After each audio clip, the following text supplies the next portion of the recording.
পিন্ধা সকলে justice for Zubeen Garg নিলিখিব।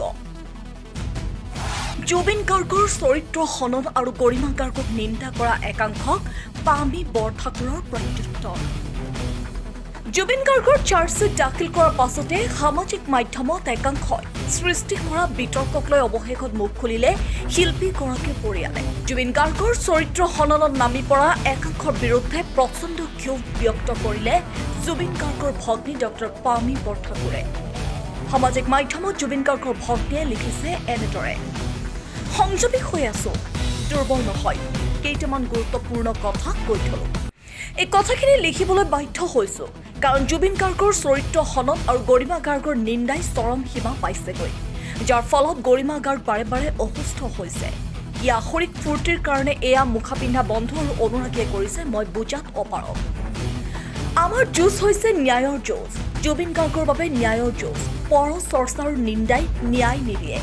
Zubeen গাৰ্গৰ বিকল্প নাই, তাক বিচাৰিও লাভ নাই।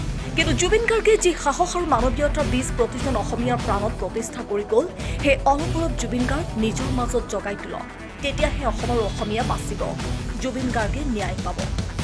গৰিমা গাৰ্গে চাৰ্জশ্বিটখন লৈ সন্তুষ্ট হ'ল বুলি কেতিয়া ক'লে? তেওঁ কৈছিল যে মূল অভিযুক্ত কেইজনক দিয়া ছেকশ্যন আৰু ছাব ছেকশ্যন কেইটা আমি ভাল পাইছোঁ। চাৰ্জশ্বিট আমি এতিয়ালৈকে পঢ়িবলৈ পোৱা নাই।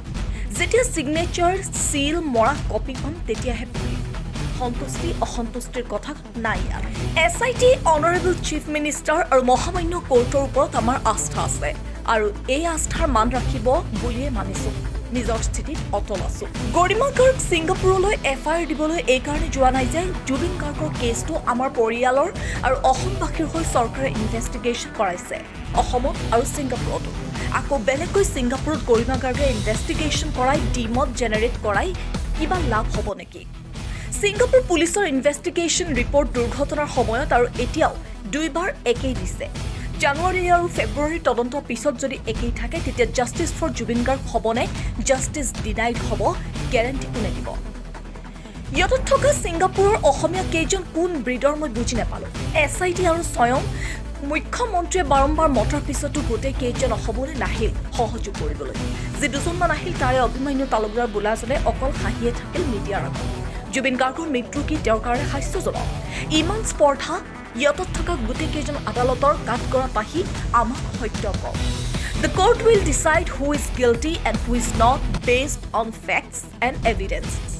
অভিযুক্তসকলক নিৰ্দোষী বুলি আগতে অপপ্ৰচাৰ নচলাব। জুবিন গাৰ্গৰ ভগ্নী বা পত্নী হোৱা সহজ নহয়। যিকুৰা জুই যোৱা 3 মাহে জ্বলিছে, তাৰ উত্তাপৰ বিঘা তিলমানো কমা নাই, বৰঞ্চ বাঢ়িছেহে। আপোনালোকে নুবুজিব কাৰণ আপোনালোকৰ জীৱন এতিয়া নৰ্মেলাইজড হৈ গৈছে।